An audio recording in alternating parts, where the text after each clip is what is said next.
c'est Abu Bakr. وَيُبَيِّعُونَ Abu Bakr. Donc les compagnons vont donner allégeance au prophète, allégeance à Abu Bakr. Il y a des gens qui n'ont pas accepté l'allégeance à Abu Bakr. Il y a des gens qui ont quitté Médine. Ils n'ont pas accepté l'allégeance d'Abu Bakr, ils ont quitté Médine. الخمسة اللي هم بيرووا عنهم هو سيدنا علي، سيدنا المقداد بن الأسود، سيدنا عمار بن ياسر، سيدنا أبو ذر الغفاري، وهكذا، اللي هم وقفوا مع سيدنا علي وكان وقوفهم واضح. أبو ذر كان يرى أن عليا أولى بالخلافة على طول كده هو، وده مذهب بعض أهل السنة تفضيل علي على سائر الصحابة. والغريب أنه منهم سفيان الثوري ومنهم أحمد بن حنبل. أحمد بن حنبل عمل فضائل الصحابة، مجلدين كده مطبوعين، 3/4 في فضائل علي رضي الله تعالى عنه وارضاه، والربع في فضائل سائر الصحابة. سيدنا سعد بن عبادة سيد الخزرج، سعد بن عبادة معروف طبعا لمن قرأ السيرة، سقيفة بني ساعدة، لم يوافق على بيعة أبي بكر الصديق رضي الله تعالى عنه وأرضاه، وكان يرى أن الأحق بالخلافة بخلافة رسول الله هم الأنصار. لا نريد أن نسرد طبعا التفاصيل معروفة للجميع والمقترحات كذا، لكنه ظل معارضا إلى آخر لحظة، وحين بويع للصديق وأيضا بموافقة الأنصار بعد أن تدخل بشير بن سعد بن ثعلبة والد النعمان بن بشير وقال كلمته قطعت كل الشك، ويعني الأنصار بايعوا بكل طواعية وسماح بحمد الله. سعد بن عبادة لم يبايع في خلافة عمر، أيضا لم يبايع لعمر، توفي أبو بكر الصديق لم يبايع لعمر، وذهب إلى الشام. هذا الصحابي الجليل سيد الخزرج ذهب إلى الشام وانقطع حتى من جماعة الناس، لم يعد يصلي في مساجد الناس، يصلي وحده في بيته، ومات على ذلك. فهذا معارض فرد، ولكن معارضة مبدئية امتدت معه إلى آخر عمره. والأمة استمرت. لكن الجميل في قصة سعد بن عبادة ما هو؟ أن الرجل لم يعرض له أحد بسوء. وطبعا التظنيات والتخرصات الباطلة أن عمر ربما كان هو يعني من وراء اغتياله، وأن الرجل واضح جدا من قصة اغتياله، من قصة عفوا موته، أنه مات ربما بجلطة أو بذبحة، ذهب يقضي حاجته يعني بولته فوقع الرجل ميت. فطبعا شاعت حكاية أن الجن تقول نحن قتلنا سيد الخزرج بسهم فما أخطأ فؤاده إلى آخره. نحن قتلنا سيد الخزرج سعد بن عبادة رميناه بسهم ما أخطأ فؤاده، كلام فارغ. هذه قصة أكيد منحولة، لكن الرجل مات بأجله. وبعدين يعني لماذا يعني عمر يدبر؟ وليس قضية تفهم، ليس عمر من يفعل هذا بالذات، ليست من أخلاقيات عمر. دكتور أحسنت، ليس من طبيعة شخصية عمر. الذي يفهم التاريخ لابد أن يفهم طبائع الشخصيات، أن يكون محللا في الشخصيات. عمر لا يفعل هذا، ليس عمر الذي يطعن في الظهر، عمر جهير وواضح رضي الله عنه وارضاه.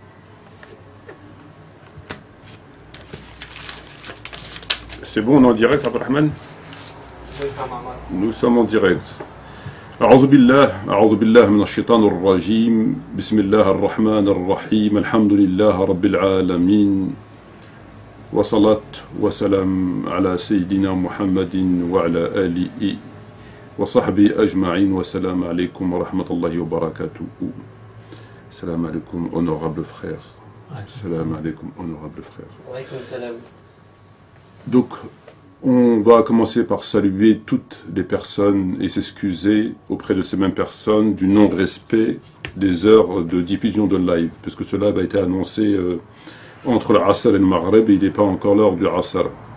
Mais c'est pas très important, puisque c'est une vidéo finalement qui sera disponible sur YouTube, qu'on la voit en direct ou pas, ça n'a pas d'importance. Donc on s'excuse quand même. On salue tous nos frères qui sont éventuellement quelques sœurs sur le live, afin d'écouter ce qu'on a à dire concernant le sujet qu'on va évoquer ici, et que j'ai intitulé la désignation. Non, c'était quoi le sujet? C'était est-ce que le prophète a désigné quelqu'un à sa succession? C'est ça.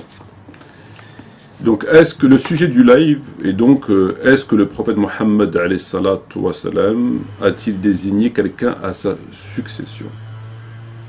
Question qui a fait non seulement couler beaucoup d'encre, mais malheureusement beaucoup de sang, et qui est à l'origine de la division de la Ummah du prophète entre chiites et sunnites. Alors, il me semble, ce qui est contraire bien sûr avec la volonté d'Allah Azza wa Jal, wa'tasimu bihablillah jami'an wa la tafarraqu, d'accord, et ce qui est un grave péché, n'est-ce pas? Oui. La division est un grave péché, effectivement est un péché majeur. Alors, je viens de dire que la succession a fait couler beaucoup d'encre et beaucoup de sang. Et qui est à l'origine de ce que j'ai dit, voilà, qui est à l'origine de la division sunnite-chiite. C'est bien ça. C'est bien ça. Ben, en fait, je suis pas tout à fait d'accord. Je sais pas si qu'est-ce que tu penses sur le sujet, qu'est-ce que les gens éventuellement pensent sur le sujet, mais je suis pas tout à fait d'accord que la succession du prophète est à l'origine de la division. Je crois que plutôt que la division de la communauté de la Ummah de Muhammad sallam vient du fait de ce que un certain nombre de personnes ont fait de ce sujet. C'est la récupération en fait. C'est la récupération de ce sujet et des éléments historiques authentiques qui leur ont permis de scinder la Ummah, et avec le temps, plus on avance dans le temps jusqu'à aujourd'hui, plus elle se divise, et plus la haine de part et d'autre devient profonde, et plus elle se divise, et plus chacun des deux camps enrichissent, surtout le camp chiite, parce que c'est plutôt lui qui a des choses à prouver en ce sens. Parce que les sunnites finalement, ils ont besoin dans un premier temps de rester simplement sur leur position, de rien revendiquer. Dans un premier temps, c'est leur situation pour la thèse sunnite étant de rester dans sa position, de rien revendiquer et de contrecarrer les argumentations chiites. Donc leur effort, il est, on va dire, secondaire. Contrairement à ce que disent souvent les chiites, notamment lorsqu'on écoute sur des lives, on nous appelle les opposants. On est nous les opposants. Et donc lorsqu'on dit les opposants, ça sous-entend que eux, c'est le contraire des opposants. Donc eux, ils sont là avant nous, et que nous, on s'oppose. Et en réalité, je pense que c'est le contraire. Je pense que nous, on était là avant, et que ce sont plutôt eux qui s'opposent. Pour moi, d'après ce que j'ai appris, d'après ce que j'ai compris, c'est eux les opposants. C'est pas nous les opposants. Et à ce titre, ils ont besoin constamment d'enrichir leur dossier, de l'augmenter, avec constamment d'innombrables autres accusations. Ils ont besoin d'étayer leurs accusations. Et on voit qu'entre la première période de la scission jusqu'à aujourd'hui, on voit constamment que leur dossier, il est enrichi. Ils augmentent toujours des éléments à charge, et puis chacun y va finalement de son coup, parfois de son imagination, etc., etc. Donc c'est plutôt eux qui finalement sont contraints, afin d'étayer leur position, d'apporter davantage d'éléments. C'est à l'accusation en fait.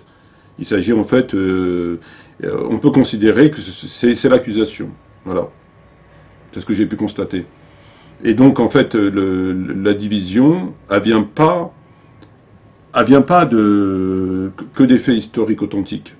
Les faits historiques authentiques ont permis de donner une base, de donner des arguments, de donner le bâton. Les faits authentiques, historiques, ont permis de donner un certain nombre d'éléments, d'argumentation, le bâton aux opposants, afin de pouvoir se servir de ce départ, de ces éléments de départ, pour pouvoir apporter une accusation concernant la question de la succession du prophète qui aurait été usurpée. Mais ça vient surtout de gens, ça vient pas des faits, c'est pas légitime au sens historique. Parce que la situation à l'époque d'Abu Bakr jusqu'à Ali, radiallahu anhum, elle était relativement stable. C'est-à-dire, on n'avait pas de division comme c'est venu ensuite. C'est-à-dire, en dépit des faits historiques que l'on connaît en rapport avec la succession, depuis Abu Bakr jusqu'à Ali, la Oumma n'était pas divisée. Il y a eu des problèmes, il y a eu, comme on a vu dans les extraits précédents, un certain nombre de compagnons, très peu, qui n'ont pas fait allégeance. Il y a eu des problèmes, qu'on va d'ailleurs évoquer, c'est le sujet de la vidéo, mais la Oumma n'était pas divisée. Ils avaient tous la même façon de faire la prière, ils étaient tous sous l'autorité d'un calife, il y avait l'expansion de l'islam, il y avait l'islam en fait, il y avait un État qui fonctionnait relativement correctement, Abu Bakr, Omar, et ça a commencé à dégénérer à partir de Uthman, même s'il y a eu des problèmes, effectivement. Il y a eu des problèmes, il y a eu des choses. Mais de passer de cette situation à ce qu'on est aujourd'hui, c'est qu'il y a des gens qui sont venus et qui ont récupéré le dossier et qu'ils ont commencé à l'enrichir, l'étayer, le gonfler, etc., et qu'ils ont finalement radicalisé leur position ils ont eu davantage de partisans qui sont venus, notamment les chiites des Simas, qui sont venus accepter cette accusation. Et aujourd'hui, on en est là où on en est aujourd'hui. Voilà. Mais leur revendication, on ne peut pas considérer qu'elle est tout à fait imaginaire. C'est-à-dire, il ne faut pas croire que d'un côté, nous avons toute la vérité, rien que la vérité, donc en l'occurrence du côté sunnite, et de l'autre côté, nous avons le mensonge, l'innovation, la connerie, la bêtise, c'est faux. De penser ça, c'est complètement faux. D'accord ? Donc voilà, donc lorsqu'on dit que le problème de la succession a engendré la division, c'est un petit peu vrai, parce que ça ne serait pas autrement, il n'y aurait probablement pas eu cette division, mais bon, Dieu en a voulu comme ça. C'est surtout les gens. C'est surtout les gens qui n'ont pas été à la hauteur. C'est surtout les gens, en fait. C'est pas propre au schisme, parce qu'on a eu la naissance de beaucoup de sectes. Donc toutes les sectes qui sont venues ensuite trouvent aussi des revendications théologiques, et puis ça a fait couler du sang, des divisions, etc. Donc c'est pas propre. Le schisme est un cas particulier. Mais il y a eu beaucoup de sectes qui ont divisé la Oumma de Mohammed, qui était une au début, qui est aujourd'hui ce qu'elle est. Donc c'est dû surtout au fait de l'homme. C'est dû surtout au fait de l'homme, chose que Ali alayhi salam a évité à tout prix, et qu'il a plutôt bien réussi, parce qu'on sait qu'il s'est pas opposé plus que cela, hein, il s'est pas jusqu'à ad vitam aeternum, jusqu'à la mort, il y a eu une opposition, on va l'évoquer, mais il s'est pas mis dans son coin, et puis il a pris les armes, et que vous êtes des usurpateurs, et hors de question que je vous fasse allégeance, et je vous combattrai jusqu'à la mort, etc. On n'a pas eu ça. D'accord ? On n'a pas eu ça. Voilà. Donc on voit bien qu'il y a des choses qui viennent après, quoi. Il y a tout à fait un contraste, c'est moi qu'on puisse dire, entre le comportement de Ali, alayhi salam, avec les compagnons, notamment Abu Bakr Omar et Aïcha, et aujourd'hui la position des chiites vis-à-vis de ces mêmes personnes. C'est pas tout à fait la même chose. Tu vois ? Et ce qui est intéressant, c'est que eux, quand ils prennent des éléments, c'est là où ça m'intéresse, en tout cas c'est là où ça m'intéresse, ce qui ça m'interpelle, c'est qu'ils sont, entre guillemets, sunnites, leurs argumentations. Si elles sont propres chiites, ça ne nous intéresse pas. Donc quand elles sont propres au sunnisme, c'est intéressant. Mais ils ont jamais pu faire la démonstration, avec des sources sunnites, que par exemple, Ali, il aurait insulté Aïcha, par exemple. Tu vois ? Jamais. Ça, on ne connaît pas. Ils ont fait des démonstrations, c'est vrai, mais ça, on ne connaît pas. Donc on voit qu'il y a beaucoup de choses qui sont pas sur la ligne de Ali, en fait. Tu vois que c'est beaucoup plus radical, beaucoup plus offensif, etc., etc. Et donc là, on n'a pas de traces au niveau des... On a beaucoup de choses, comme elle a dit El Awardi dans ses livres, qui s'appuient que sur des sources sunnites. On a beaucoup de choses, mais on n'a pas c'est pas tout à fait la même position entre la position des chiites aujourd'hui, et notamment du haut des Simas, et Ali, par exemple, à l'époque. C'est pas tout à fait la même chose. C'est ce que j'ai pu constater en tout cas. Voilà. Frère, justement, en fait, je voulais te poser la question, quelle est, quand tu parles de désignation, quelle est l'étape qui a créé cette scission, non pas entre le schisme et le sunnisme, mais entre divers compagnons? C'est-à-dire quelle est l'étape en fait? Quelle est l'étape historique? la plus grande étape historique qui a pu créer en fait une scission éventuellement entre compagnons? Scission, c'est un grand mot. Parce que ceux qui étaient en opposition avec Abou Bakr, on peut les compter sur les doigts des mains. Il n'y a pas eu 20, 30%, 40%. C'est d'ailleurs pourquoi dans les thèses chiites, la quasi-intégralité des compagnons ont apostasié. Donc l'opposition, elle est quasi inexistante. Il faut comprendre ça, elle est quasi inexistante. Il n'y a pas eu de groupe comme le jour du jeudi ou comme pour les Tarawih, par exemple. Sur le moment historique, il n'y a pas beaucoup de compagnons qui ont rejoint le camp d'Ali alayhi salam. D'accord? Donc il n'y a pas eu de scission à ce niveau-là. La scission, comme je viens de le dire, elle vient après. Elle a augmenté au fur et à mesure du temps. Et elle cesse d'augmenter, parce que le schisme ne cesse d'augmenter. Mais à l'époque, il n'y a pas de scission. La quasi-intégralité des compagnons, ils ont fait Bay'a Ali, à part ceux qu'on a écoutés dans l'extrait. Bay'a Ali, Bay'a Abou Bakr. Voilà, donc il n'y a pas de scission. On ne peut pas parler de scission. Voilà. D'accord, donc tu peux nous expliquer ce qui s'est passé? Qu'est-ce qui s'est passé exactement? Ce qui s'est passé, c'est très simple. Ce qui s'est passé, c'est que le prophète, la mort approche, il est malade, il est souffrant, et de toute évidence, il vit ses derniers jours. Et l'absence de testament explicite a engendré des revendications de part et d'autre, additionnées à des faits historiques qui sont d'une gravité, qui sont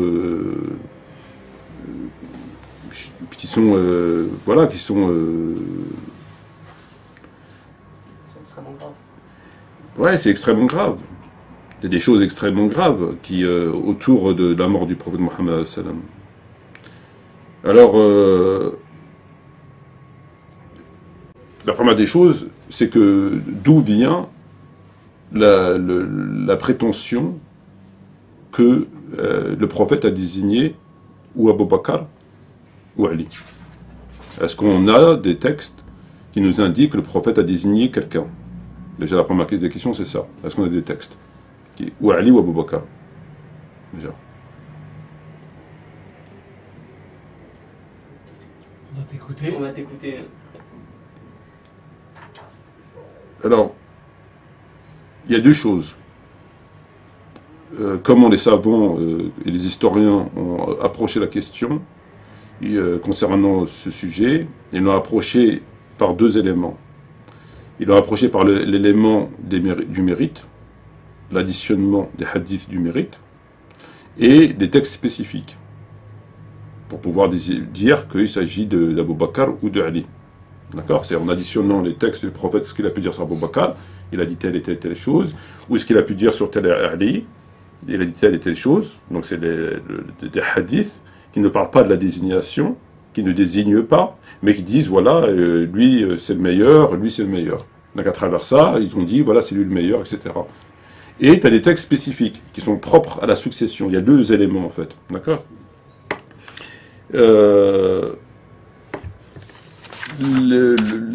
La revendication de la succession de Ali remonte à l'époque même du prophète. C'est-à-dire que ce n'est pas les chiites qui l'ont inventé.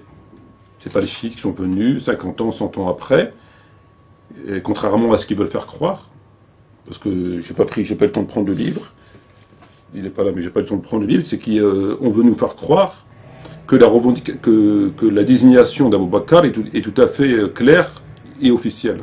D'accord? Et que finalement, c'est des petits problèmes secondaires qu'il y a eu. Et qu'à cette époque-là, il n'y avait pas de revendication du califat de Ali, au sens comme on l'entend. Ce qui est faux. Donc la revendication, elle date de l'époque du prophète.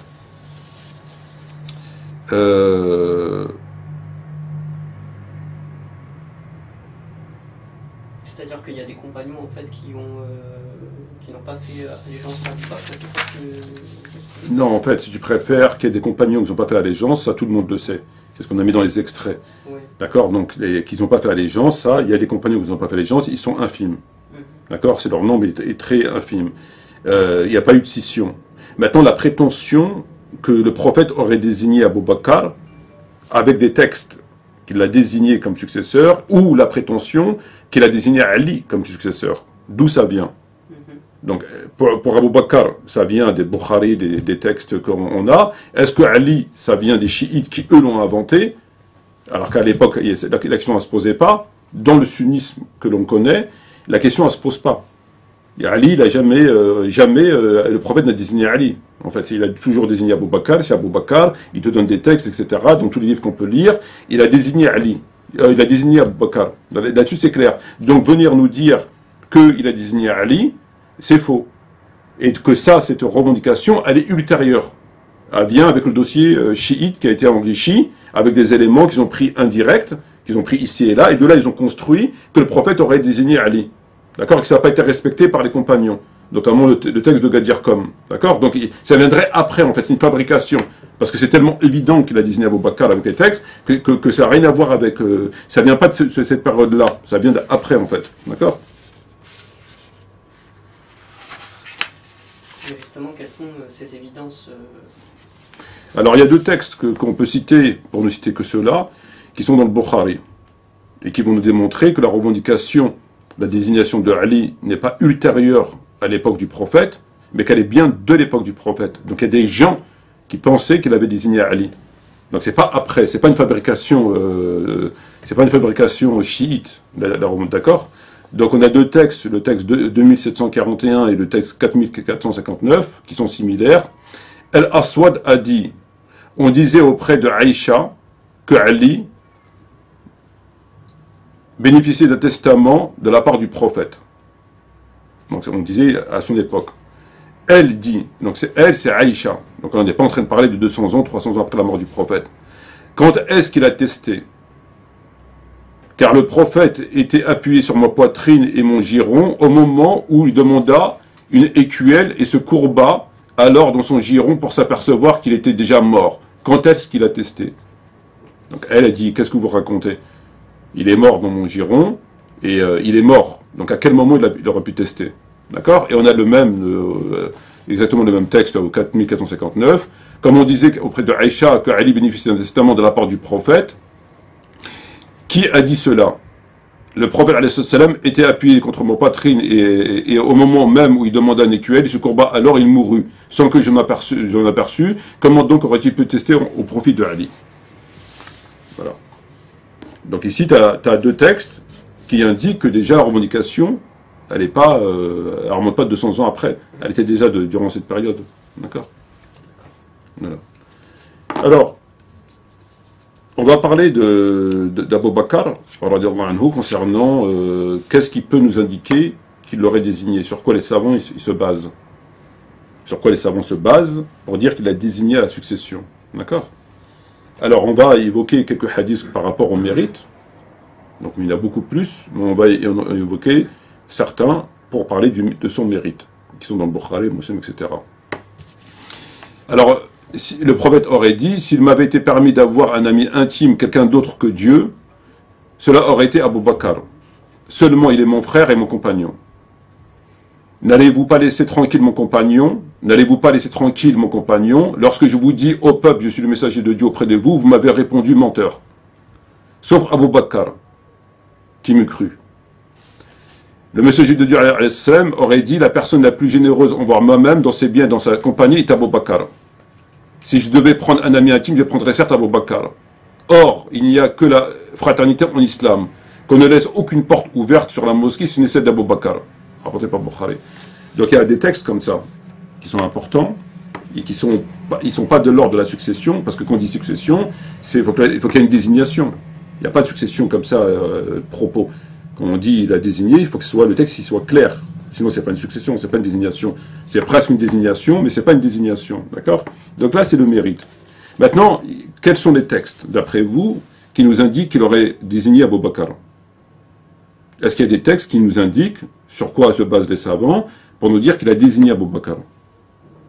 Moi, j'ai pas d'idée concernant sa désignation, mais aussi au vu des si tu fais demain un débat avec un chiite, ça va être compliqué. Toi aussi. Aussi au vu des textes, moi de ce que j'ai entendu, c'est qu'ils disent qu'Abu Bakr il a dirigé la prière durant la maladie du prophète. Oui.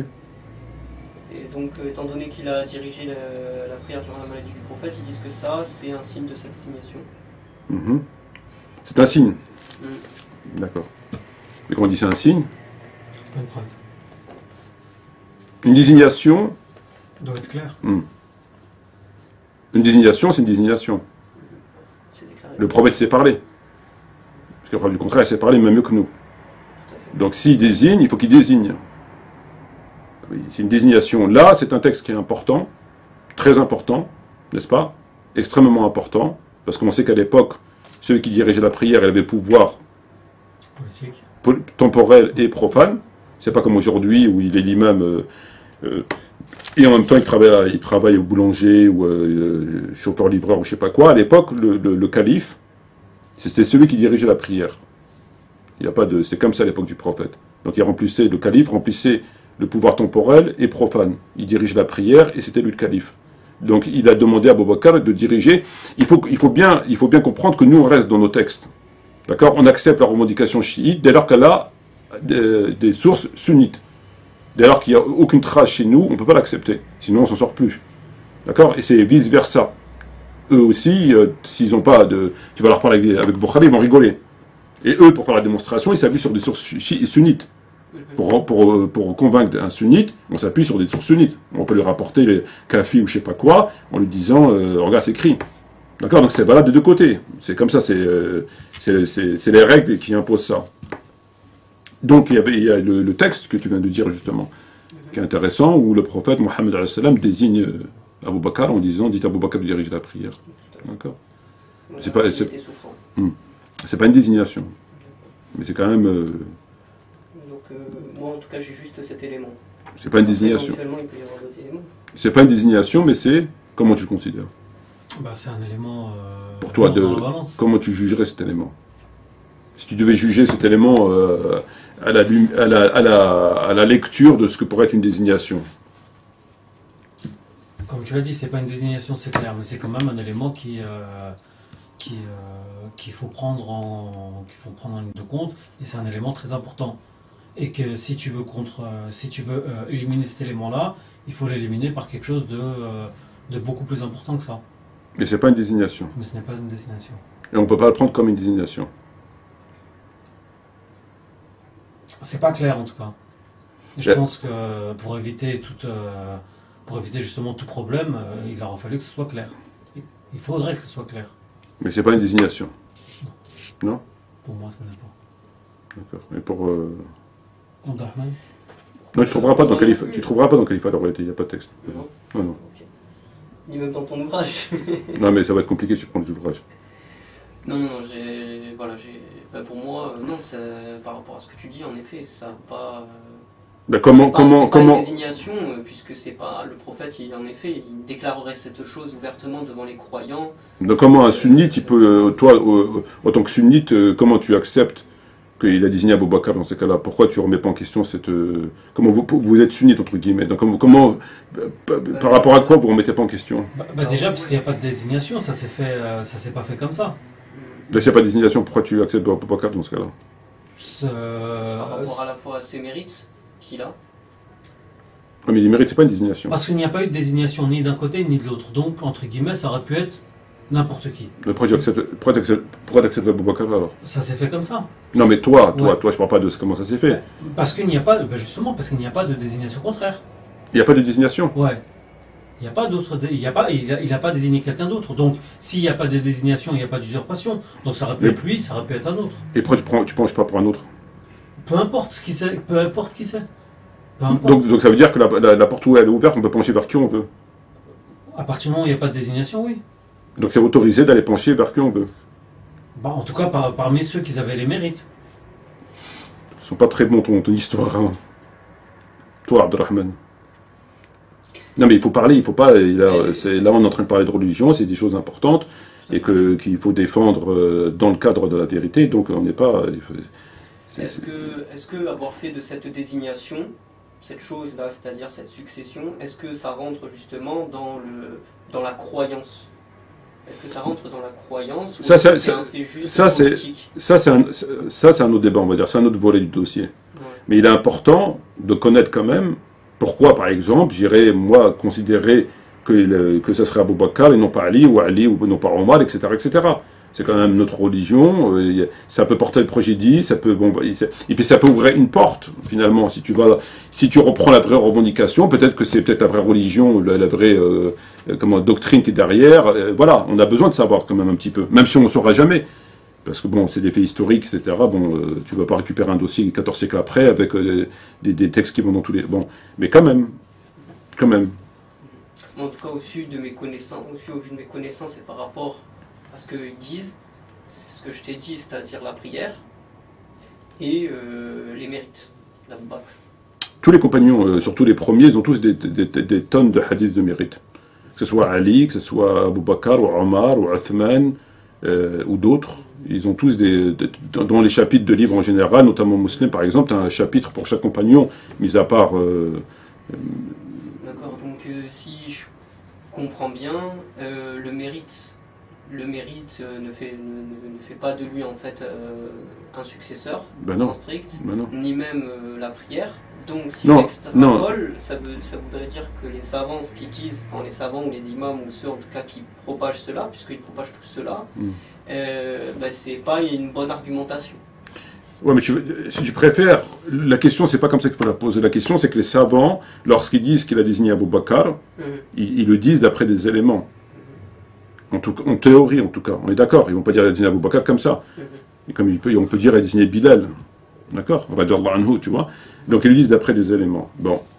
Alors, le premier élément que tu as cité, ou toi, Abdurrahman, c'est la désignation pour la prière. Puisqu'on sait que le prophète, quand il est mourant et souffrant, et là, les chiites n'ont pas de contre-argumentation avec nos sources.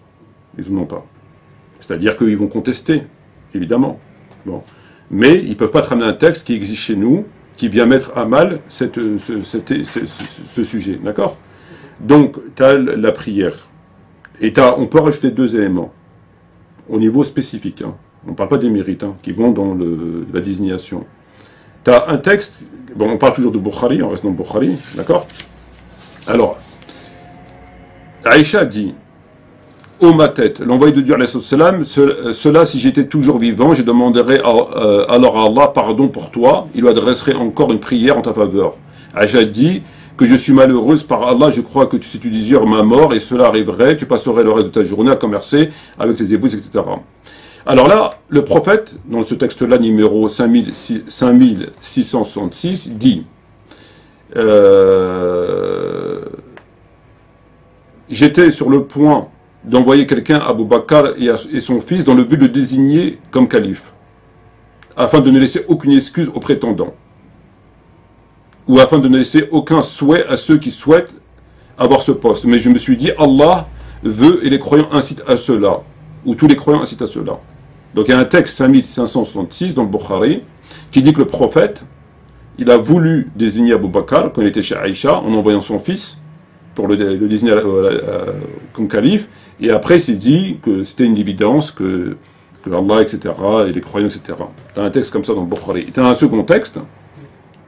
Une femme vient voir le prophète. Et elle lui dit, il lui dit le prophète de revenir une autre fois. Elle vient le voir, elle lui dit reviens une autre fois. Elle lui dit si je reviens, je te trouve pas. Si je reviens, je te trouve pas. Et elle faisait allusion à la mort. Le prophète alayhi salam lui dit si tu me trouves pas, va voir Abou Bakr. Donc, à la lecture de ces deux textes et la prière, on a l'impression que ça va dans ce sens. Et on l'a au 7220 et 7360. Donc une femme va voir le prophète, elle lui dit que c'est la même chose. Donc on l'a au moins 3 fois dans le Bukhari, ce texte où une femme va voir le prophète. 3659, 7220 et 7360. D'accord? Donc on a 3 éléments. Le premier, c'est qu'il dirige la prière. Le second, c'est il voulait désigner clairement. Et le troisième, c'est une femme. Voilà. Voilà les arguments qui sont avancés par les théories sunnites, entre autres, mais surtout, on est dedans là, on est concrètement dedans. Ils n'ont pas d'avantage concernant la désignation d'Abou Bakr. Voilà. Et quel serait justement le contre-argument des chiites par rapport à cela? Ben déjà, comment peut-on juger ces arguments? Et le fait qu'il a été désigné ensuite à l'élection quasi totale par les compagnons. On en avait parlé au début. On a dit qu'on n'avait pas de scission. On a une poignée de personnes, de compagnons qui voulaient pas qui n'ont pas reconnu, mais il n'y avait pas de scission. Donc on a la prière, la femme, dis à ton père, et l'élection. Au suffrage quasiment 99,9%, on va dire. Donc la quasi-totalité des compagnons l'ont reconnu au pouvoir, au début, ou en tout cas à l'après, mais en tout cas ils l'ont quasiment tous reconnu au pouvoir. Voilà.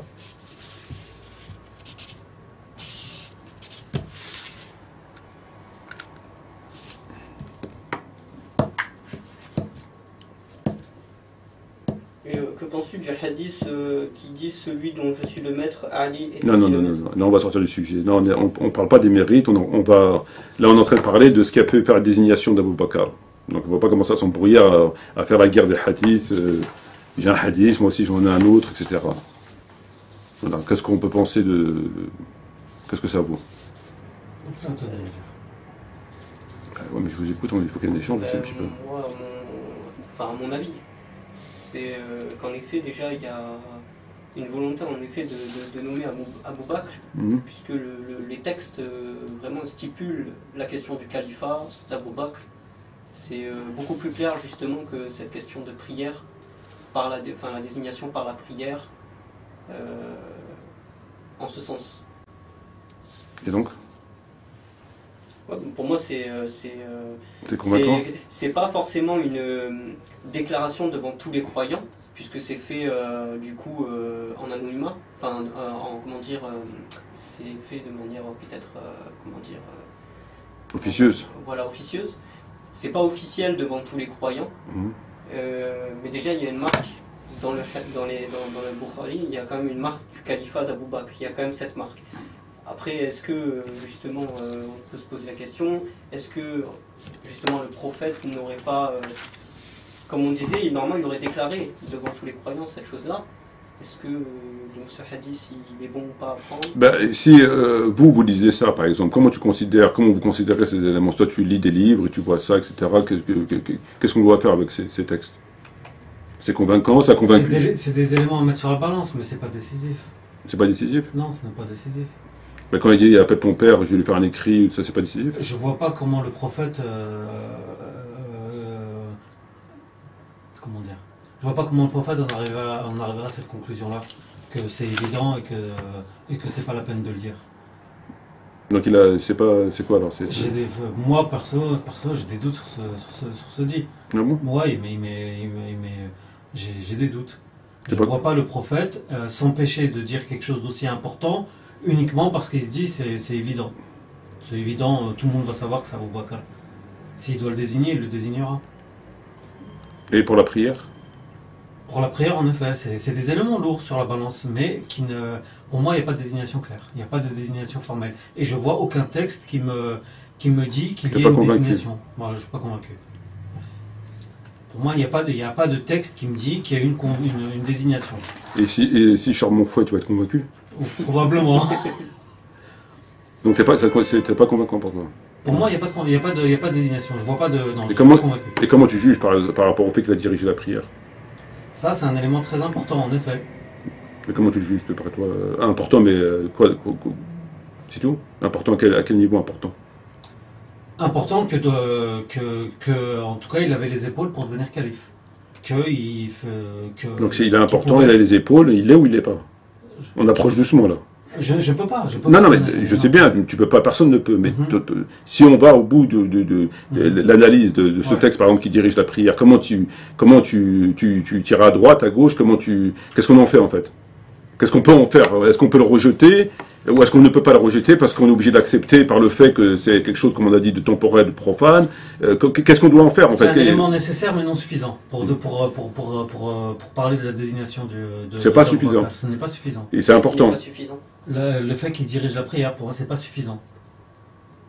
Pour toi, c'est pas une déclaration? Non.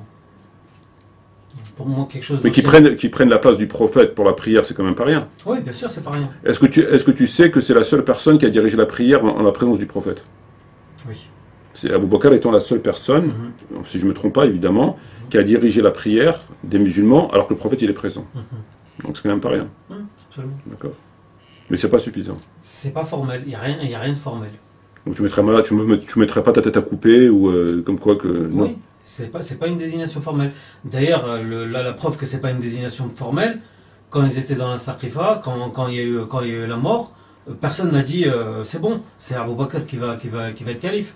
Il y a eu un espèce de tumulte. Ouais. Et ils se sont posé la question entre Omar et Abou Bakr, et ça s'est fait un peu dans la précipitation.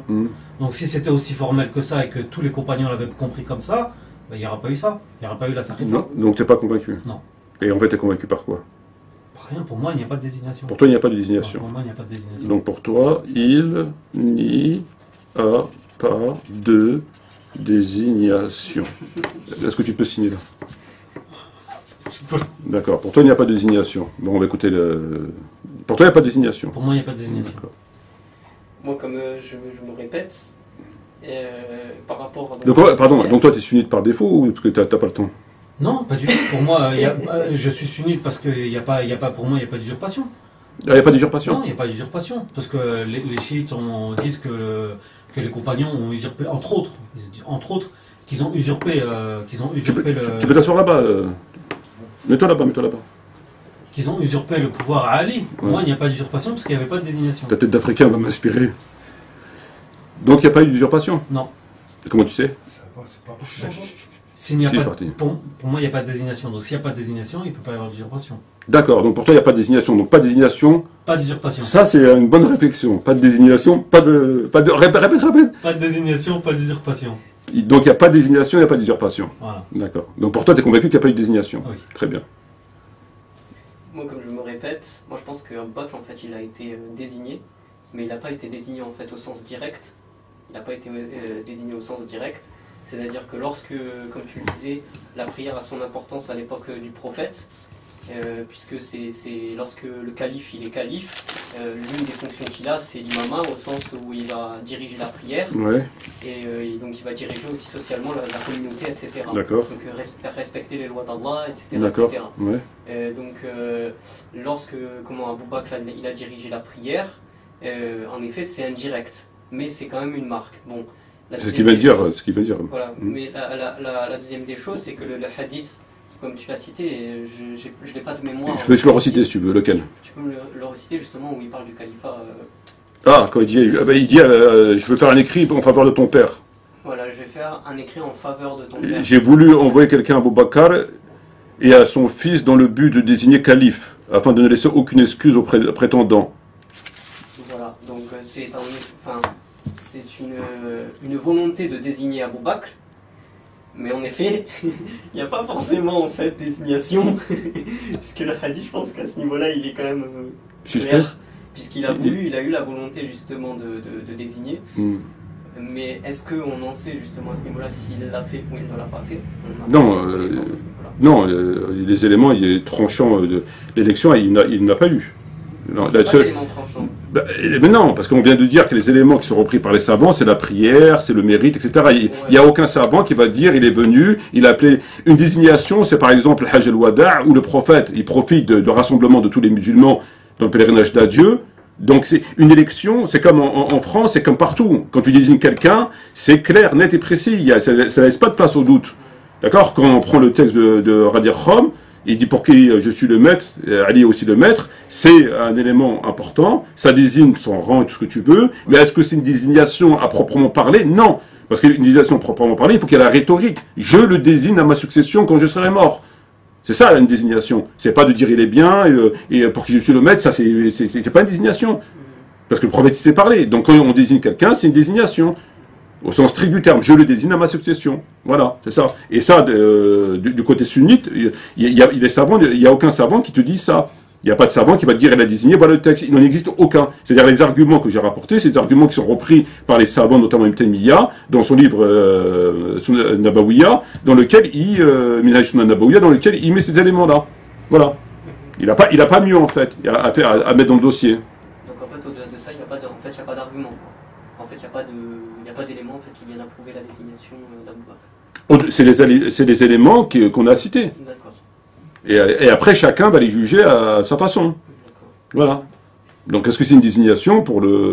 Tu m'as dit non. Non. Non, ça dépend. C'est important. Mais c'est pas suffisant. Et tu m'as dit donc qu'il a désigné Personne. Il a désigné personne. Donc le prophète, pour toi, il a désigné personne. Et toi? D'ailleurs, en fait, je pense qu'on ne peut pas en fait, se fixer justement à ces éléments-là. Je pense qu'il faille aussi se fixer par rapport au jour du jeudi. Non, mais d'accord, mais est-ce que le prophète il a désigné quelqu'un? D'après des éléments. Au vu des éléments, non. Non. Donc pour toi, le prophète, il aurait désigné personne non plus. Ouais, on n'a pas de non, texte. non. On n'a pas de texte où il a désigné quelqu'un. S'il n'y a pas de texte, aussi au niveau de ma connaissance, non. D'accord. Mais tu sais que de dire ça, c'est comme si tu as insulté le prophète. Dieu m'en garde. Que Dieu t'en garde. Ça, c'est là, je pense que le sujet le plus important, il est là. Pour moi, il est là le sujet le plus important. Comme tu l'as dit, le prophète, il a désigné personne. C'est ce que tu as dit. C'est ce que tu as dit, Abdelrahman. Bon. Alors, ça, c'est impossible. Parce que le prophète, le Coran et les hadiths, ils imposent au prophète de désigner quelqu'un. Tout le monde connaît les hadiths dans lesquels le prophète il dit celui qui meurt sans imam meurt de la mort de la jahiliya. Et l'anarchie qui conduit à la non-élection d'un dirigeant.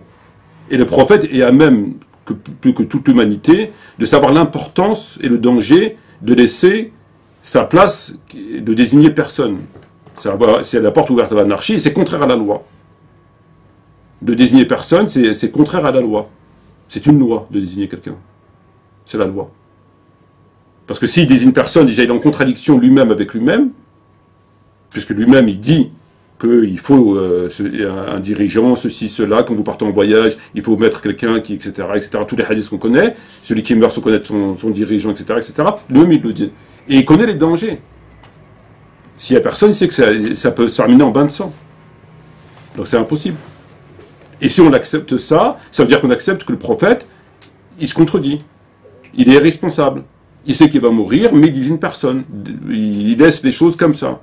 C'est-à-dire que ça ne le dérange pas plus que ça, en fait. Pour lui, c'est secondaire. C'est comme ça, quoi. C'est un détail. Ça ne fait pas partie de la loi. Et ça serait contradictoire avec, justement, ses prédécesseurs. Enfin, c'est les califes qui sont venus après lui. Pourquoi, dans ce cas-là, Abu Bakr, lui, désigne quelqu'un, et Omar, il blessé, il s'affaire à demander à un certain nombre de compagnons de désigner quelqu'un, pourquoi ils l'ont fait, eux? Pourquoi ils ont pris ce sujet à bras-le-corps, si c'était secondaire? Pourquoi Abu Bakr, il s'efforce de désigner quelqu'un, il laisse comme ça, lui aussi? Pourquoi Omar, lui, quand il est blessé, il dit je donne un délai de temps de jour pour rassembler les compagnons au premier paradis, etc., etc., et vous devez, au bout de tant de temps, désigner quelqu'un? Pourquoi? Il les laisse faire comme ils veulent. Finalement, eux, ils sont comportés plus droitement que le prophète. Ils seraient comportés plus conformément à la loi. Ce qui n'est pas possible.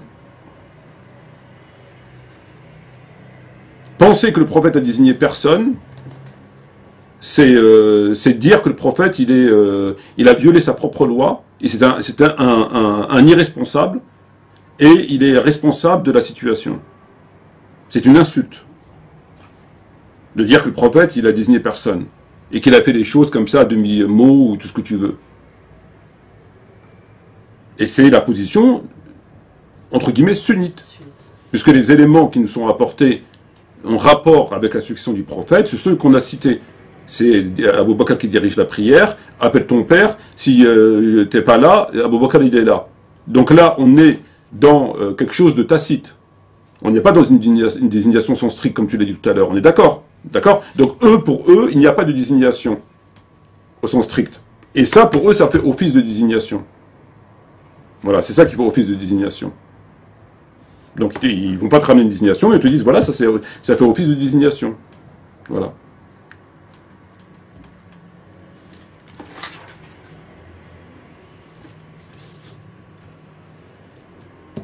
Donc est-ce qu'il y a des éléments, des autres éléments, ou bien un raisonnement particulier qui démontrerait que c'est Abu Bakr du coup qui a été désigné en tant que successeur, Ou bien est-ce que justement il y a d'autres éléments qui viennent contredire cette Ben déjà, le fait dans la théorie, entre guillemets, sunnite, qui dit qu'il a désigné quelqu'un, ça contredit le propos de Omar lui-même.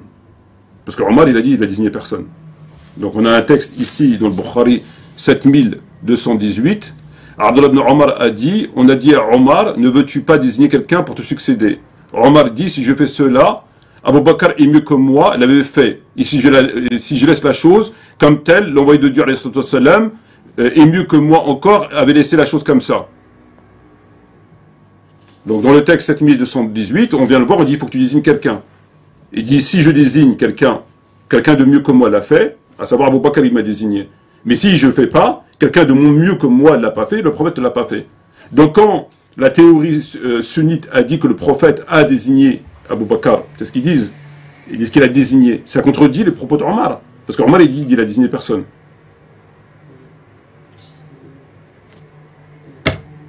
C'est lui qui le dit dans le texte de Bukhari 7218. Voilà. Et mieux que moi avait laissé la chose sans désigner quelqu'un. Voilà. Comme tel, l'envoyé de Dieu. Voilà. Ne veux-tu pas désigner quelqu'un pour te succéder? Omar a dit, si je fais cela, Abu Bakr qui est mieux que moi l'avait déjà fait. La chose, mais tel, l'envoyé de Dieu, alayhi salam, qui est mieux que moi, encore, avait laissé la chose sans désigner quelqu'un. Donc en fait, ce qui est dit, c'est qu'Abu Bakr il a bien désigné Omar, mais que Non, mais là-dessus, il n'a pas désigné en fait Abu Bakr. Là-dessus, il n'y a personne qui conteste qu'Abu Bakr a désigné Omar.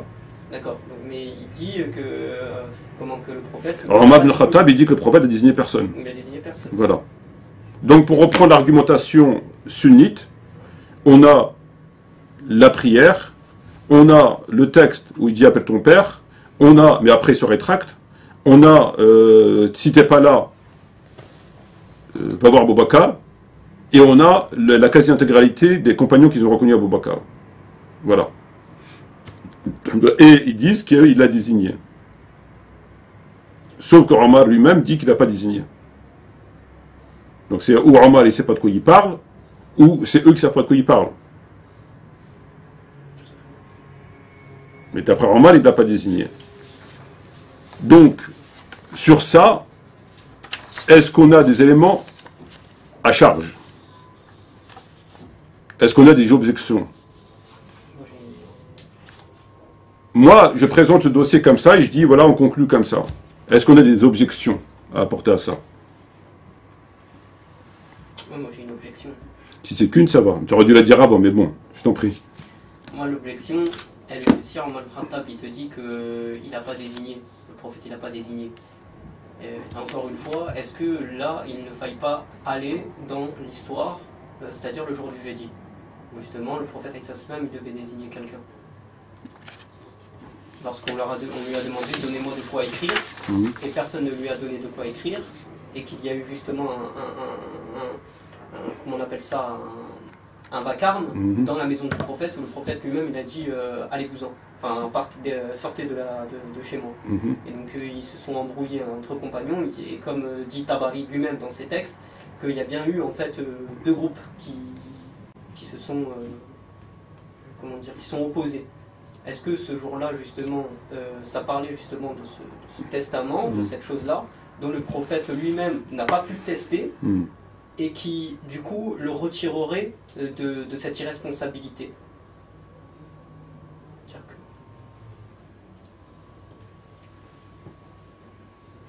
Concernant le fait que tous les compagnons, ou la quasi-intégralité des compagnons ont reconnu Abu Bakr, est-ce que c'est un marqueur? C'est un marqueur? Oui, quand même. Oui. Pour moi, ça ne l'est pas. Si, Pour moi, ça ne l'est pas parce qu'on n'est pas en démocratie. C'est vrai. non, c'est pas les croyants qui décident, c'est le prophète qui décide. Si on était en démocratie, oui. Jusqu'à preuve du contraire, dans l'islam, il n'y a pas de démocratie. Donc le fait que la quasi-intégralité des compagnons l'ont reconnu, pour moi, ce n'est pas une preuve de quoi que ce soit. D'accord? C'est mon avis. Ali, alayhi salam, de qui parle-t-on? Alors, comme nous savons en entrant dans le Bukhari Muslim, le prophète alayhi salam a dit n'acceptes-tu pas d'être auprès de moi, d'avoir le même rang qu'Aaron, comme Moïse, auprès de Moïse. Tu es pour moi ce que Aaron était pour Moïse. Bukhari, de mort musulman, en tout cas Bukhari, certain. 3706. Donc, c'est quand même pas rien. Tu es pour moi ce que Aaron était pour Moïse. Aaron, c'est qui pour Moïse? C'est un frère de sang. Et c'est un frère au sens de prophète. C'est une lignée de prophète. Partie de la lignée des prophètes. Donc, Aaron est un prophète. Et c'est la personne la plus proche de Moïse. Il n'y a pas plus proche de Moïse alayhi salam. D'accord? Donc c'est quand même un texte qui est dans Bukhari, entre autres, et qui a une importance capitale. Il ne vaut pas moins que les hadiths qu'on a en faveur d'Abu Bakr, nous avons cités. Donc c'est très difficile de relayer à Ali un second rôle avec un tel propos, s'il est authentique.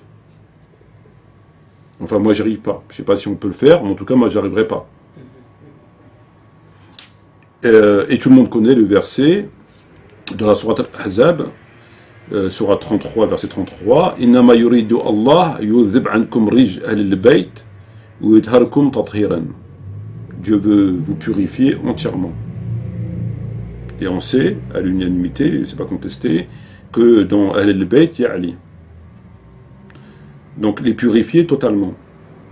C'est pas dit pour d'autres. Donc dans le Bukhari et dans le Coran, pour ne citer que cela, il y en a d'autres, mais le but c'est pas de faire des comparaisons, on a le texte de Aaron, on a le texte de Al-Bayt. Et ça n'a pas moins de valeur que les autres textes. En tout cas, je vois pas comment on peut lui accorder moins de valeur. D'accord? Donc son rang, il est imminent. Donc on a dit que ce n'était pas une démocratie dans l'islam. Donc le fait qu'il a été reconnu à l'unanimité, pour ainsi dire, c'est pas une preuve. Ou alors c'est une démocratie. L'objection qu'on peut apporter, c'est qu'il n'a pas fait allégeance que 6 mois après. Donc s'il n'a pas fait allégeance que 6 mois après, c'est qu'il y a quelque chose qui ne va pas. Nous savons qu'Omar ibn Khattab, il a reconnu que l'élection ne s'est pas déroulée normalement, parce qu'il a parlé de Felta. Donc une situation, et Dieu nous a préservé de ses conséquences. Il dit que c'est parti quelque part, un peu partout. Ça ne s'est pas déroulé dans les normes. Il reconnaît. D'accord? Mais Dieu nous a préservé de ses conséquences. Donc on a le fait des textes au niveau de la quantité qui ne sont pas supérieurs à Ali. En tout cas, moi je ne vois pas qu'ils ne sont pas supérieurs. On a le fait des mérites, donc. On a le fait de l'objection par les 6 mois qu'il n'a pas fait allégeance. Et donc la non-désignation, comme tu l'as dit tout à l'heure. D'accord? Et à cela, il faille ajouter la question du jour du jeudi. Voilà. Donc la question du jour de jeudi, on va la lire rapidement. Donc le jour du jeudi, donc Ibn Abbas, le jour du jeudi, et quel jour du jeudi? Puis il se mit à pleurer jusqu'à ce que ses larmes colorent les graviers. L'envoyé de Dieu, alayhi salam, fut saisi d'une grande douleur le jour du jeudi. Il dit, apportez-moi de quoi vous écrire, je vous préserve d'un écrit qui vous préservera de l'égarement après moi. À jamais. Mais les présents se mirent à se disputer, bien qu'il ne convient pas de se disputer devant le prophète. Et ils dirent, l'envoyé de Dieu est en train de divaguer. Il leur dit, ne lui donnez pas. Et à ce moment-là, le prophète alayhi salam leur demande de sortir. Donc tout le monde connaît ce texte. D'accord? Donc là, on a un texte qui est, je pense, le plus important dans la succession. Parce que là, il est rapporté par Bukhari et Muslim, et c'est un texte qui est spécifique. D'accord? Là, on parle de quoi? On parle de quelque chose de spécifique. Il est beaucoup plus spécifique que la prière. La prière, on l'a dit tout à l'heure, c'est important, mais ce n'est pas une désignation. C'est important. Là, le jour du jeudi, quand il dit « Donnez-moi de quoi écrire, je vais vous faire un écrit », et on sait que c'est le jeudi qui précède à sa mort, donc le lundi, donc 3-4 jours avant, il dit « Donnez-moi de quoi écrire, je vais vous faire un écrit qui vous empêchera de vous égarer après ma mort ». Et à ce moment-là, on s'est opposé à sa volonté. Et on a dit « il ne faut pas lui donner, il est en train de divaguer. Il ne sait pas ce qu'il dit. » Et notamment, on sait que c'est Omar ibn Khattab qui mène les gens, le meneur de l'opposition, comme le rapporte Bukhari et Muslim. C'est lui qui mène l'opposition. Et les gens ne lui donnent pas. Et à ce moment-là, il renonce à écrire. Donc, ces textes-là, que ce soit le jour du jeudi, que ce soit le mérite de Ali à travers Haroun, que ce soit à travers le Coran, que ce soit à travers les 6 mois dans lesquels il refuse de faire allégeance, c'est une objection. C'est des textes qui viennent s'opposer. Il y a un problème. Il y a évidemment un problème. Et tout à l'heure, tu as considéré, comme beaucoup, que le prophète n'a désigné personne. Et comme Omar ibn Khattab, il l'a dit. Alors, il a désigné personne, c'est un fait, puisqu'on n'a pas de texte où il désigne. Mais il faut, quand même, considérer qu'il a voulu désigner. Il y a la volonté de désigner quelqu'un. Il faut considérer qu'il a voulu désigner, parce que c'est la loi, sinon il est irresponsable, et c'est lui qui est responsable de la division, et ça c'est impossible de la part d'un prophète, si bien qu'Abu Bakr, lui, l'a respecté, donc il connaît l'importance de la loi, et de ne pas laisser les musulmans sans chef, et Omar de même, et là, le prophète, lui, on nous dit qu'il n'a pas désigné, ce qui est impossible. Donc, quand on gratte, on a ces éléments-là qui viennent s'opposer à la lecture selon laquelle il a désigné de façon tacite Abu Bakr par le fait de diriger la prière, par rappel de ton père, etc., à travers ces textes-là. Par le mérite, c'est pas n'importe qui, Ali, on l'a vu, ces hadiths sont pas moins importants que ceux d'Abu Bakr, de Omar ou de n'importe quel compagnon, ou alors il faut nous expliquer, quelle est la personne la plus proche de Moïse sinon d'Aaron, comment ils peuvent harmoniser ça, si on le prend à la lettre, et le jour du jeudi. Et le jour du jeudi. Et le jour du jeudi, comment on doit comprendre ce texte? Qu'est-ce qu'on doit tirer comme analyse de ce texte, du jour du jeudi?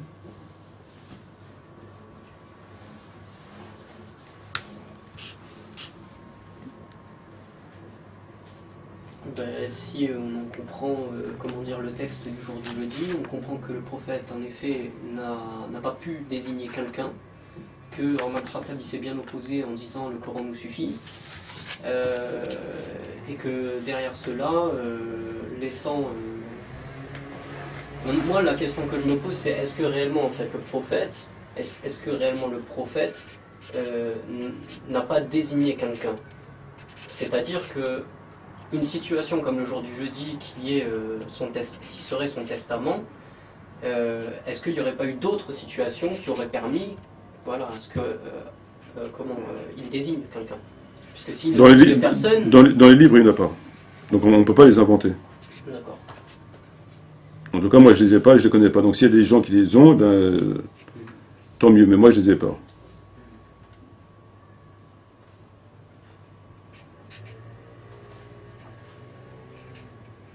Donc en résumé, on a 2 CV au moins équivalents. Au moins. En tout cas, il n'y en a aucun qui se détache. C'est bien ça?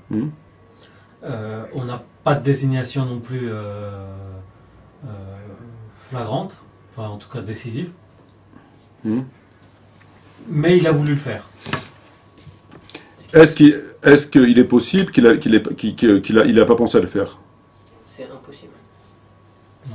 C'est impossible. C'est probable. Est-ce qu'on peut penser qu'on doit se contenter de textes indirects, comme on les a, la prière, appelle ton père, machin, et dire la désignation elle est là? C'est impossible. Est-ce qu'on peut se contenter de ça? Si on se contente de ça, ça voudrait dire que le prophète n'a pas respecté la loi et qu'il est responsable de la division. Parce qu'il est à même de savoir qu'on ne peut pas laisser des gens sans chef. Et des hadiths, en ce sens, tout le monde les connaît. Même en voyage, il faut quelqu'un qui soit le chef des voyageurs. Toujours. Dans la famille, il y a le père, il y a toujours quelqu'un qui est le chef, même dans le voyage. C'est jamais comme ça laissé, jamais. Et le prophète, on sait très bien qu'il a souligné dans plein de hadiths l'importance de l'autorité. Faites allégeance, même si c'est il y a toujours cette importance-là, tuer la deuxième personne qui se présente comme calife, alors que vous avez désigné un calife. Il y a toujours beaucoup de hadiths qui soulignent l'importance et de combattre, de fermer toutes les portes à la division. Et la division, elle commence par l'absence de chef. Donc il y a beaucoup de hadiths qui soulignent l'importance de l'autorité, qu'il faille une autorité, et il y a beaucoup de hadiths qui soulignent toute l'importance de fermer la porte à la possibilité qu'on vienne vous diviser. Ça c'est clair. Donc le prophète, lui, si on nous dit que lui, il n'a pas désigné quelqu'un, et qu'on doit se contenter de textes indirects, il y a un problème. Ça voudrait dire qu'il ne respecte pas sa propre loi. Il passe son temps à nous dire il faut un chef, il faut ceci, il faut cela, et Dieu dit, etc. Mais lui, il ne le fait pas. Il laisse les gens comme ça, il dit démerdez-vous.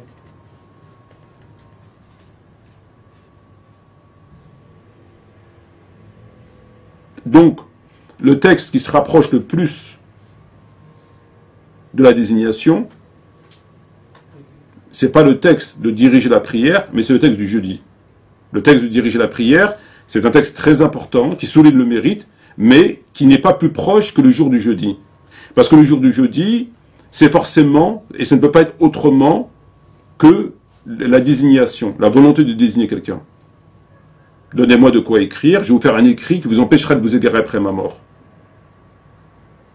C'est le jeudi, quelques jours avant sa mort, donc il est le plus proche de sa mort, et ça vient après la prière. C'est-à-dire qu'il y avait la prière qui se déroulait normalement, donc les gens, ils n'étaient pas encore dans un état critique, on va dire, et donc la question n'était pas encore d'actualité express, voilà, donc ils pouvaient encore attendre quelques jours, éventuellement, donc ils étaient là, dirigent la prière, etc. Mais au moment où on sait que là, ces jours, voire ces heures, ils sont comptés, il y a eu la chose qui a été posée.